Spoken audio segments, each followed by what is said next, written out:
On coupera la J'ai tête. pas écouté. Oui. Il y a la caméra. Venez vous former, on est hyper fun. C'est une info. C'est une info. Je sais pas comment rebondir sur cette phrase.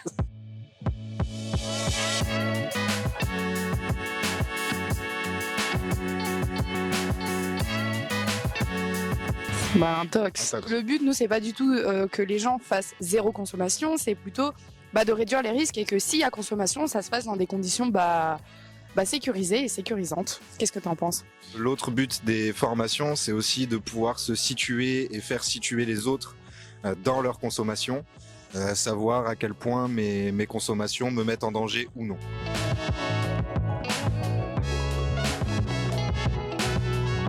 C'est une intox, du coup, on sait que faire appel à la peur, c'est faire en sorte que le cerveau mette des mécanismes en place pour pouvoir se protéger des conséquences.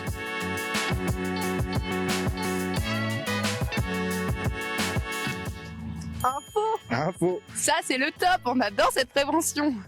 Non, mais oui, ça a été montré scientifiquement. Effectivement, là, le fait d'être, d'avoir quelqu'un qui nous ressemble en face de soi, auquel on peut s'identifier, ça fonctionne beaucoup plus que, nous dire que si on fume, on va mourir d'un cancer.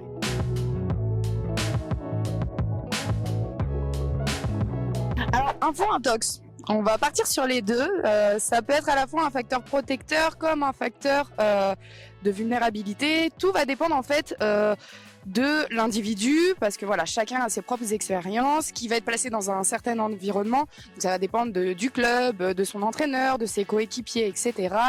Et aussi de est-ce qu'il y a accessibilité à un produit ou une substance. Tout ça, c'est vraiment l'interaction entre l'individu, l'environnement et le produit qui fait que ça va être un facteur protecteur ou de vulnérabilité.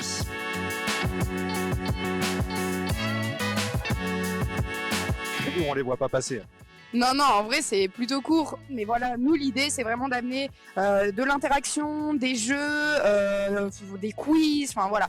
Et vraiment partir des expériences, des personnes qu'on a en face de soi pour un peu décortiquer, analyser tout ça ensemble, en fait. C'est vraiment l'objectif.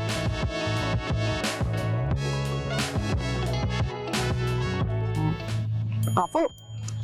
C'est tout l'intérêt de notre formation.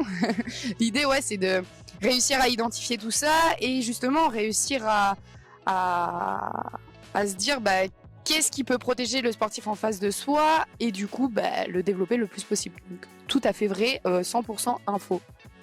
Tout en même temps, en essayant d'identifier tous les facteurs à risque qui, eux, peuvent me pousser vers les consommations.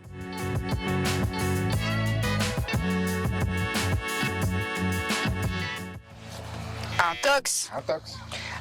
Non, pas du tout. On va parler aussi des addictions comportementales, donc ce soit les jeux d'argent et de hasard, le sexe, les vidéos, les écrans de manière générale, les troubles le shopping, les troubles du comportement alimentaire. Et je crois qu'on a fait le tour. Et le sport, évidemment, le sport.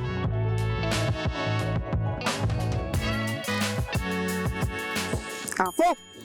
Toutes nos formations sont construites pour que, à la fin de la formation, on puisse essayer de réfléchir ensemble à qu'est-ce qui serait possible de mener au sein des clubs, comme en matière de prévention.